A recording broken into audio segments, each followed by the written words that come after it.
The story opens with a boy, Canada Icefort, 16 years old, who begins his day heading to work in the perilous Gripton coal mine.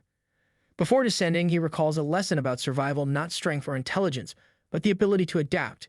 He bungee jumps into the mine and strikes a powerful blow, confirming the presence of Meteoria of coal.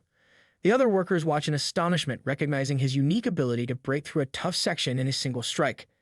He explains that he learned the secret of gravity from a book, allowing him to exert force beyond his weight. The workers marvel at his knowledge, though they point out that no ordinary person would bungee jump into a mine. Meteoria of coal, they explain, is a rare and powerful fossil fuel that ignited an industrial revolution, powering steam cities and holding more value than gold. As the workday ends, their boss distributes wages. The workers celebrate, eager to spend their earnings on indulgences. However, he receives his pay with deductions always. Disheartened but silent, he returns home and immerses himself in his books. That night, a colleague, Gordon, invites him to a drinking party. He refuses, citing his age, and dismisses any interest in pleasure. Gordon teases him before walking away, while others gossip about his ambitions, wondering why someone so capable remains in this treacherous mine. Canada knows the answer better than anyone. He is bound to this place by circumstances he cannot escape. His mind drifts back to 10 years ago when he first arrived, a disheveled child in tears. A miner noticed him and warned that survival in the death mine required protective gear. He, unaware of the dangers, admitted no one had told him.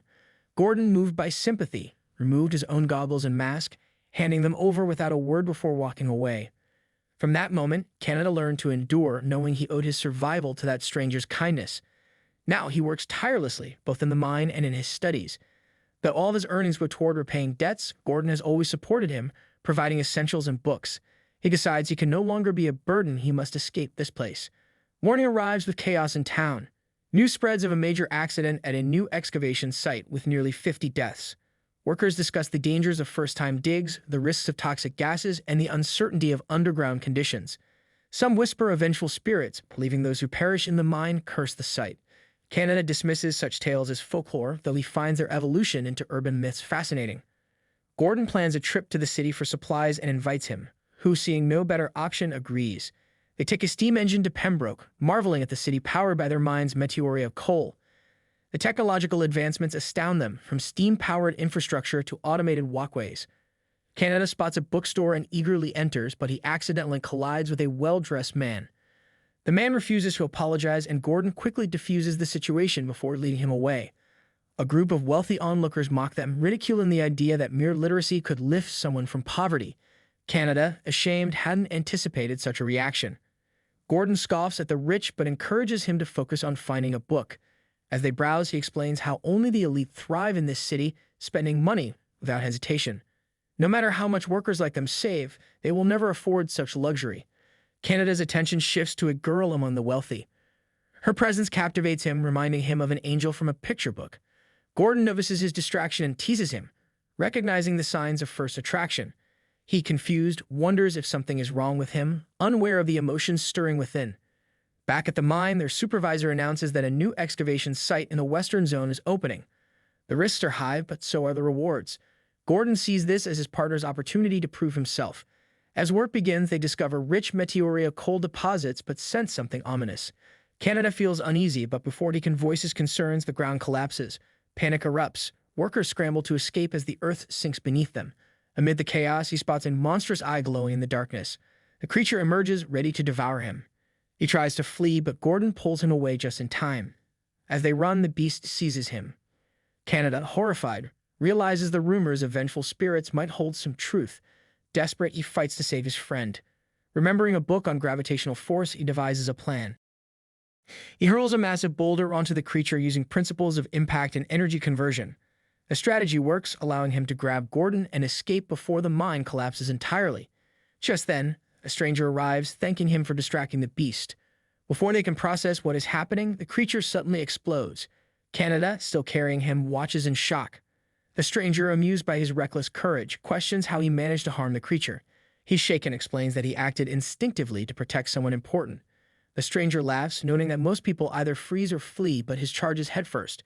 It is a rare kind of madness, he remarks, one that he hasn't seen in a long time. Suddenly, his companion arrives, calling him Ariasan and informing him that medical help has arrived. As he departs, he discusses a report on the civilian who confronted a Meteorian creature. He finds it remarkable that an ordinary miner made such a swift and precise decision, significantly wounding the beast. His companion, skeptical, insists that survival must have been pure luck and demands to know the civilian's name. Back at the mine's management office, they face their supervisor. With a grave tone, the man orders them to forget everything about the incident. The authorities demand silence. Any leaks could cost them their lives. The official explanation is simple, a series of fortunate coincidences. They must stick to this version and resume work as usual. Then the supervisor hands him an unexpected letter, an official commendation from MRDO. Canada reads in disbelief. The letter acknowledges his bravery and extends an honorary admission into their ranks. Both of them are left speechless. As if this news weren't shocking enough, their boss delivers another revelation. His debts have been fully paid. He is ordered to pack his things and leave immediately. Overwhelmed, he processes the words, while Gordon, thrilled for him, celebrates his unexpected freedom. Canada recalls the lesson he once heard: survival does not favor the strongest or the smartest, but those who adapt.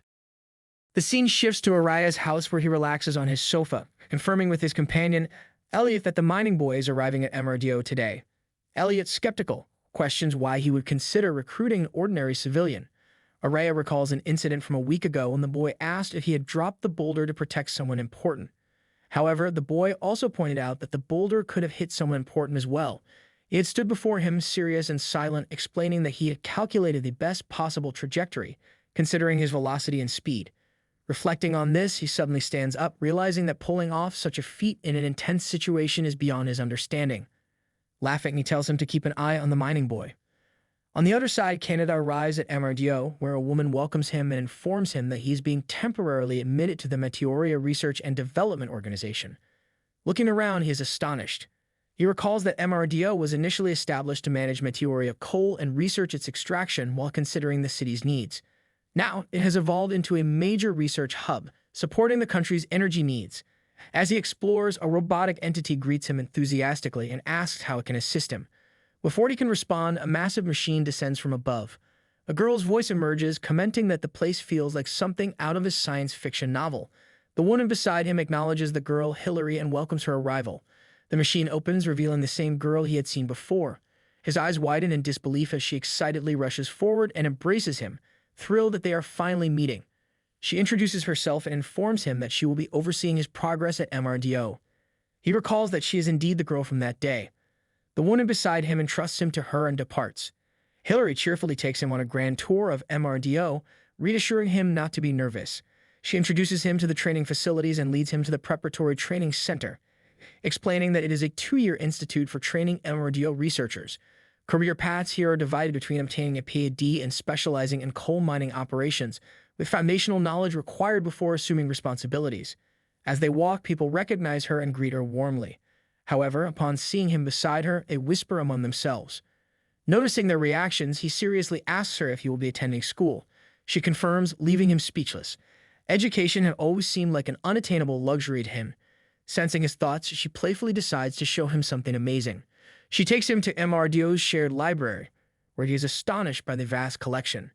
Seeing a complete encyclopedia on steam engines, he eagerly asks if they have the first edition of Principles of Biology. He wonders about the cost of acquiring such books, but she tells him that everything here is completely free.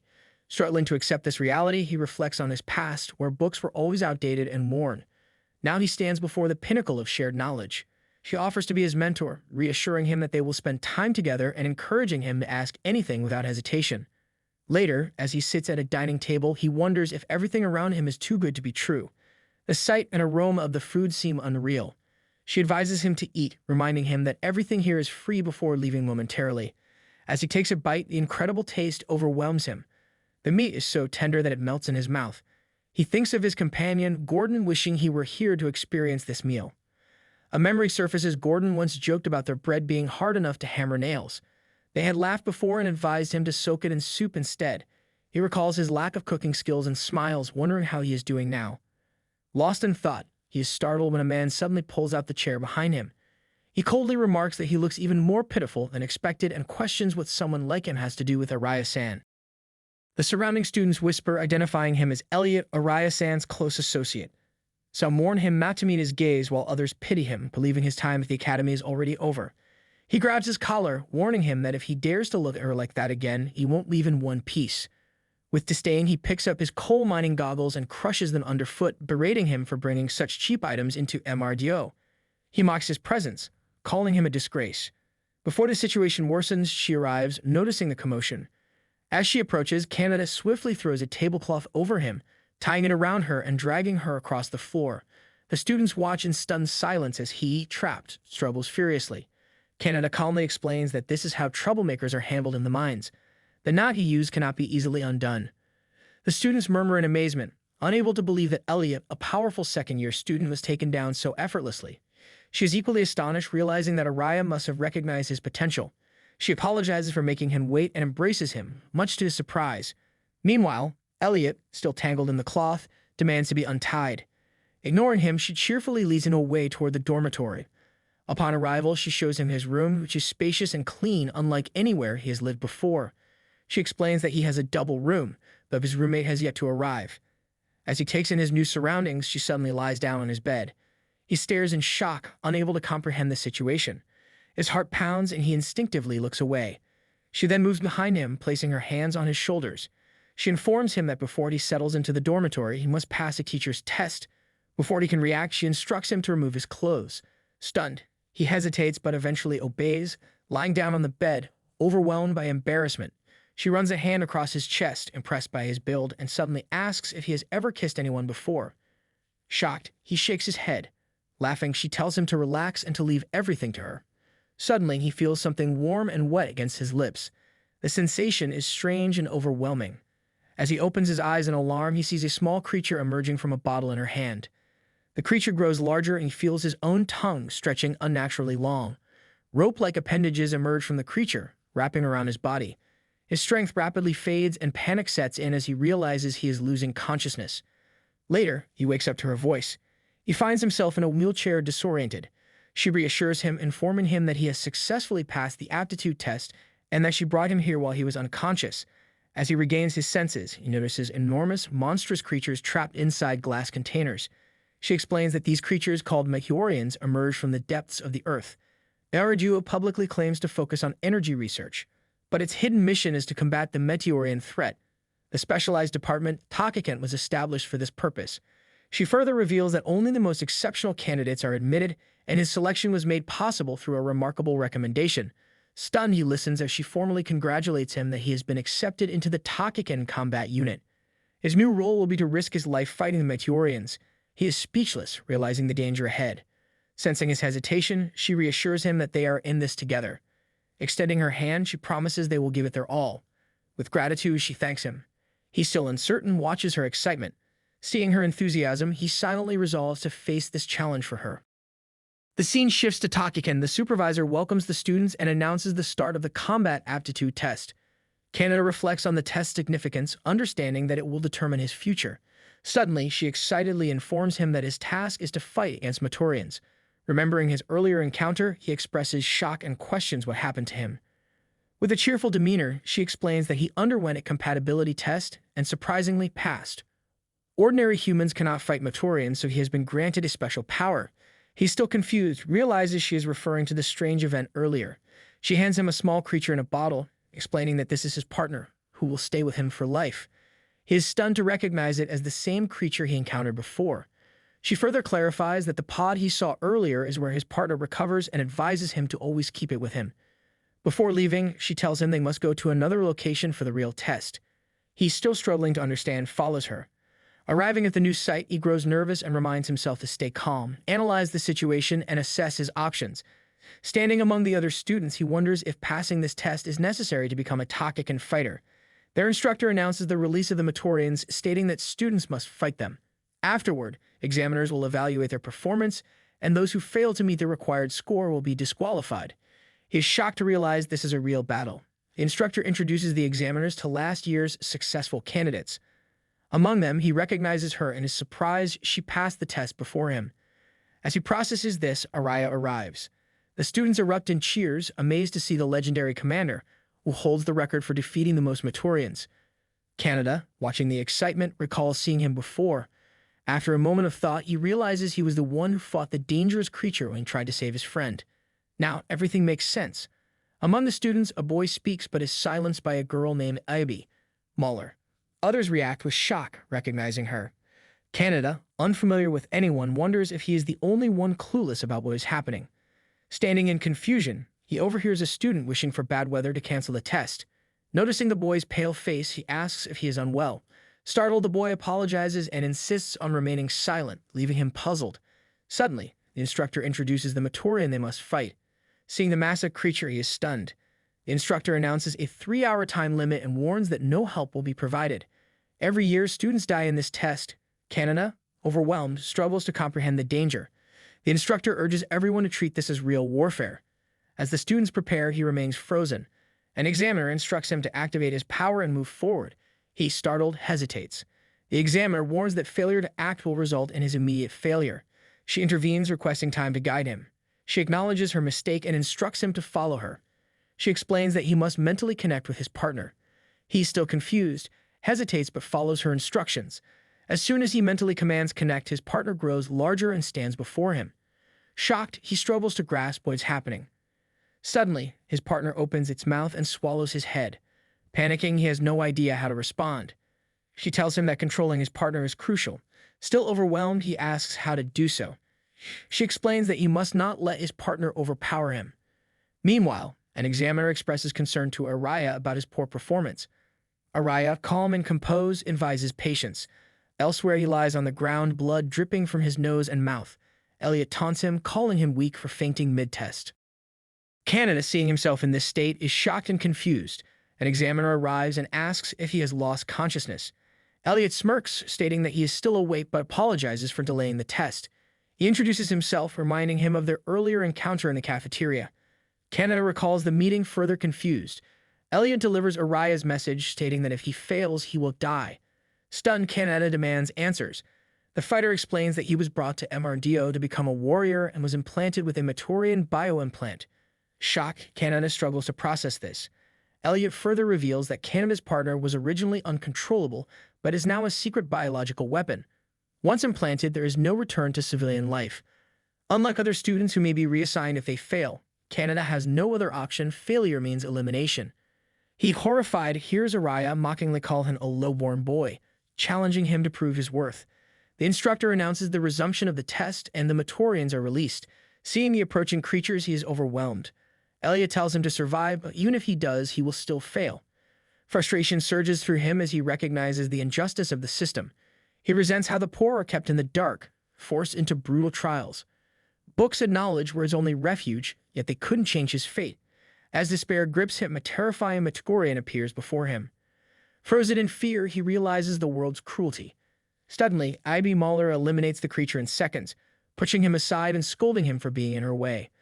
The instructors are astonished she has set a new record, defeating the Meteorian in just 7 seconds. Her astonishing feat leaves the students in shock. She sets a record-breaking passing time, leading many to assume the Meteorians must be weak. Encouraged by this thought, one student confidently steps forward, expecting an easy victory. He attacks, but his strike proves ineffective. The Meteorian remains unfazed and retaliates instantly, landing a powerful blow to his stomach. Blood pours from his mouth and abdomen, and he collapses lifelessly. Canada and the others watch in horror, their confidence shattered. Fear grips them as they realize the Meteorian's armor is nearly impenetrable, making their attacks useless. Murmurs spread as they recall their instructors warning people die here every year. Now they understand it was no exaggeration. Panic spreads as another Meteorian approaches, towering over them. Some students begin advising each other to keep their distance, but the battlefield descends into chaos. Amid the terror, Canada suddenly flees, his mind racing with doubts. He wonders if she is simply an exception, and if fighting seriously even matters. Elliot watches him go, smirking at his cowardice, but Canada pays no attention. Meanwhile, instructors rush to aid the injured, calling for medical assistance. An instructor reports to Araya that students have scattered into the forest. He remains calm, waiting for the examiner's reports. Using his magic, he summons surveillance eyes to track the examinees. One follows Canada, revealing his frantic escape. As the students continue their retreat, a Meteorian relentlessly pursues them, targeting a lower-ranked student named Sim. Seeing this, Canada abruptly changes course and rushes toward him, questioning why someone like him is even here. Before the Meteorian can strike, he intervenes, pulling him to safety. Still in shock, Sim stares at him in disbelief. Before they can escape, the Meteorian moves again, but suddenly stops and retreats, leaving them frozen in confusion. Sim, overwhelmed, questions why he saved him when there was no benefit in doing so. Canada recalls a moment from his past when someone had saved him, remembering the relief and gratitude he had felt. Sim, moved by his words, expresses his disbelief that anyone would help him. Overcome with emotion, he introduces himself, but his eyes widen when he notices his wounded hand freezing over. Guilt washes over him as he apologizes, regretful that he was injured while saving him. Confused, Canada struggles to understand what is happening. Sim, sensing his uncertainty, explains that his companion is likely trying to repair his damaged cells. He identifies it as cryoparasitic symbiosis, a rare healing ability. Excited, he adds that very few people are compatible with such an ability. Canada, feeling overwhelmed, interrupts, urging him to lower his voice. Realizing his mistake, Sim apologizes and reminds him that they are still in danger. Removing his glasses, his glowing eyes illuminate the surroundings, revealing his long-range vision ability. However, he admits its downside: if they are caught, he is powerless in combat. With a bitter smile, he calls it a worthless ability. As he contemplates its use against the Meteorians, Canada recalls his mention of his companion granting him power. The memory of his past rampage haunts him, and he fears losing control again. Sim speculates about possible abilities he might develop, but Canada remains lost in thought. Realizing he is not listening, Sim questions his focus. After careful consideration, Canada decides to proceed cautiously and take necessary precautions. He immediately begins setting traps using his abilities, securing ropes and placing stones. Sim watches in astonishment as he constructs them effortlessly with just one hand. Curious, he asks who he really is. Instead of answering, Canada recalls a lesson from Gordon, who had taught him that a minor injury should never stop a miner and that even feet could be used as hands if necessary. Now he realizes those harsh conditions have become an asset in his survival. Elliot arrives, witnessing his resourcefulness. Surprised at how he has adapted despite his combat disadvantage, he smirks. For now, Canada seems confident, but Elliot plans to teach him a lesson. Unaware of his presence, Canada eagerly asks Sim how to improve his control. Before he can respond, Elliot destroys the traps, drawing their attention. He announces that he can help them, but quickly reminds them that teamwork is prohibited in the exam. Declaring that they are about to be disqualified, he watches as Sim panics and blames himself for their situation. Tears welling in his eyes, he apologizes to both of them before running off, shouting his hopes that he will pass. Canada calls after him, but he does not stop, disappearing into the distance. Elliot smirks as he watches the scene unfold. To him, intelligence alone is not enough to survive. If this is the best Canada can manage, then his chances are slim. In his eyes, neither of them belong in MRDO. They never stood a chance. Some students manage to pass the exam, realizing that attacking the Meteorian's back is impossible, but its belly is vulnerable. The examiners, satisfied with their performance, send them to the next stage, believing this year's candidates show promise. However, Araya, observing the outcome, states that this is not the true purpose of the exam. The instructor beside him looks surprised as he asserts that no one has yet understood its real meaning. Meanwhile, Elliot watches him with a serious expression, reminding him that only an hour remains. Canada, however, does not move, frustrating him, who doubts his chances. Canada himself finds the situation discouraging, knowing that he will likely be deemed a failure. However, he notices a strange pattern, that they keep their tails buried underground, only briefly revealing them before hiding them again, even during combat. Suspecting this behavior holds significance, he follows a Meteorian and examines the ground where its tail was. He finds nothing unusual, just ordinary dirt. To confirm, he even tastes it. Elliot, watching this bizarre behavior, grows irritated, convinced he has lost his mind. Suddenly, the Meteorian falls into a trap he had set earlier. Encouraged, he recalls how a boulder had previously inflicted damage on one and decides to test the same method. He kicks a large rock into the pit, but the Meteorian curls up, shielding itself. The attack has no effect. Realizing external force is useless, he observes the creature's tucked shell and compares it to other animals. Like turtles and crabs with soft undersides, he theorizes the Meteorian's belly is its weak point. Time is running out, so he attacks the belly as soon as the Meteorian climbs out. The strike, however, does nothing. The creature is completely unharmed. Before he can react, the Meteorian counterattacks, knocking him down. He realizes that even its supposed weak spot is impenetrable. Then he notices his wound beginning to freeze, a reminder that his companion can only stop bleeding, not heal injuries. He wishes he could control this power to fight back, but knows he cannot rely on uncertainties. Determined, he refocuses on the battle. As he moves forward, the Meteorian attacks again, sending him crashing to the ground. Blood drips from his nose and mouth. He understands the danger he is in, but refuses to give up, convinced the creature must have another weakness. He re-examines its behavior, once again questioning why it keeps its tail buried. Observing closely, he notices something odd about the spikes on its tail. If Amatorians do this only when threatened, the reason must be critical to their survival. He considers different possibilities. Perhaps they absorb nutrients through their tails or communicate through vibrations. Both theories prove false. Running out of ideas, he compares them to other creatures. Fish breathe through gills, while mammals like whales need air.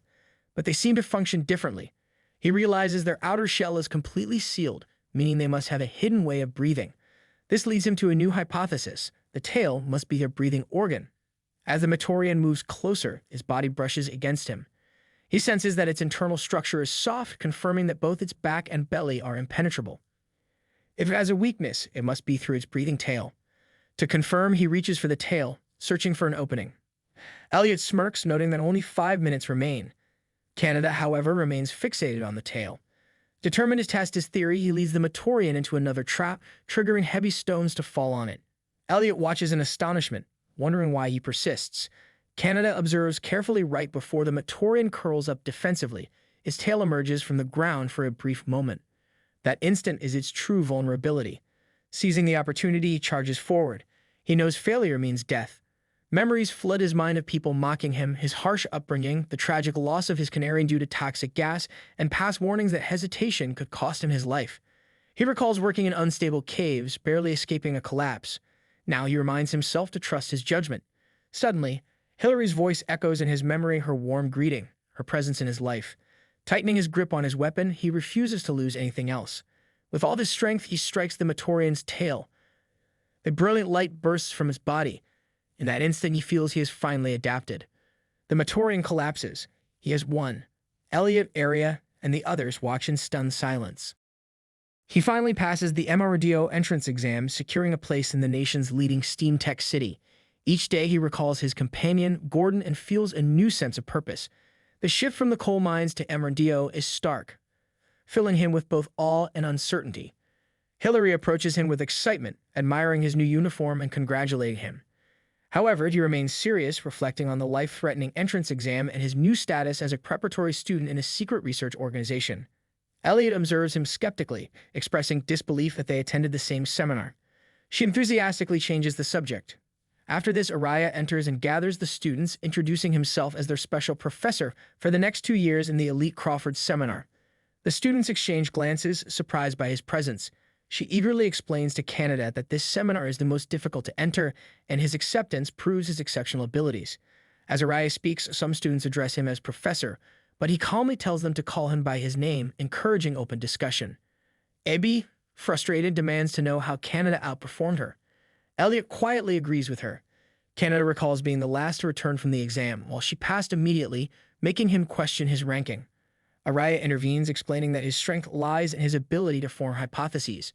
Unlike most students who relied solely on brute force to defeat the Meteorian, Canada recognized the significance of its core. Araya elaborates that the core functions like a heart and is not just a weak point but a reusable resource. When implanted into a human body, it grants the ability to borrow a Meteorian's powers, a practice used in Takikan combat. Canada, shocked, realizes that the companion given to him was actually a Meteorian's core. Araya reassures the class that MRDO's focus is research, not military operations. Their missions often involve capturing samples or retrieving cores intact. Turning to Ebby, he challenges her to consider how she would fight without brute force. Canada, deep in thought, suddenly Elliot states that intelligence should be the key to battle. Araya, impressed, emphasizes the importance of strategy, explaining that humans, when facing the unknown, often resort to brute force.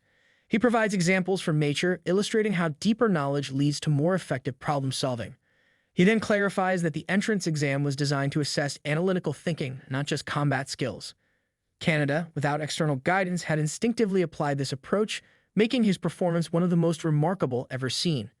Araya formally invites him to join the seminar, leaving the other students in shock. Canada, overwhelmed, questions why a mere minor needs to study. Hillary, beaming with pride, tells him he must have worked incredibly hard under difficult circumstances. Seeing him, Elliot burns with jealousy and thinks that Araya has never praised anyone so highly before. Despite this, Canada lowers his head, wondering if he had been wrong all along.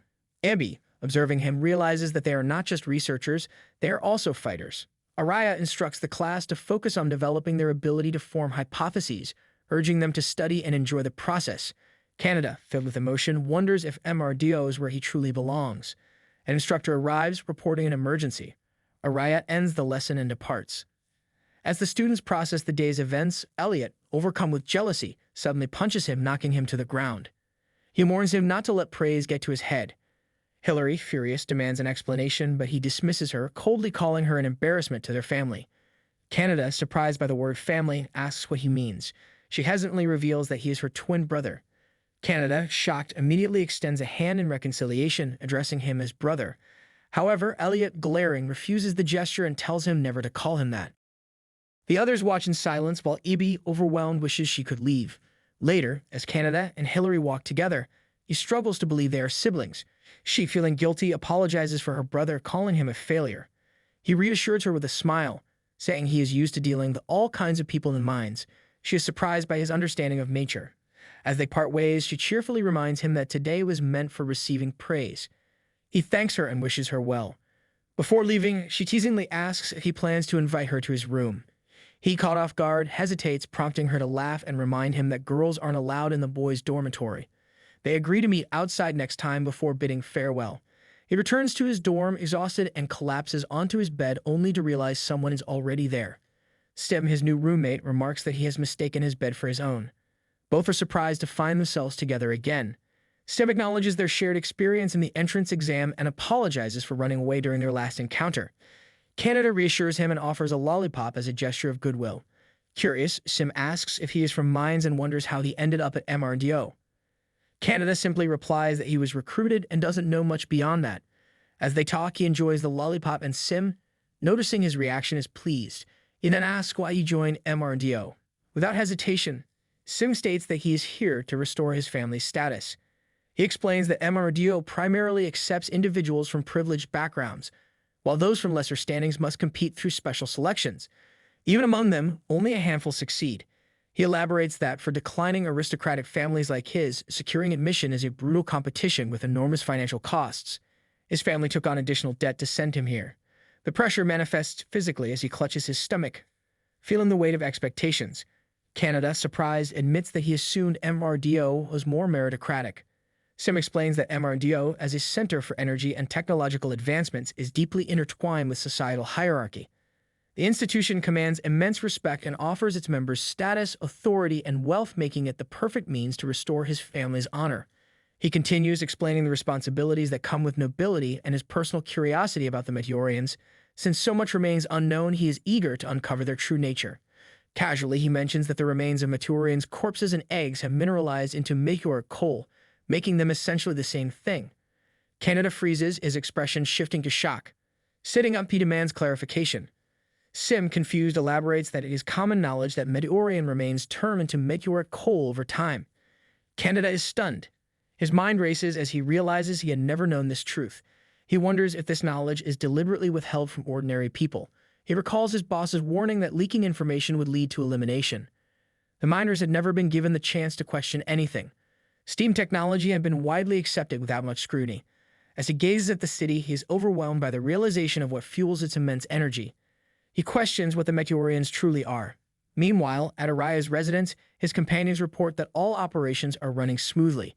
He, relieved, listens as one of them hesitantly asks whether Meteoria Zero is truly as important as they believe and whether Canada was the right choice. He confidently assures them that his potential has exceeded expectations. This time, success is imperative. However, the companions caution against negligence. With a serious expression, he reminds them that great power requires great sacrifice. Every individual who underwent absolute zero had perished within 6 months. Despite the risks, he believes that if anyone can succeed, it is he, because he is far beyond the ordinary. Here I am, know it's been a while. I was in denial about my love. Here I stand, I know I walked away.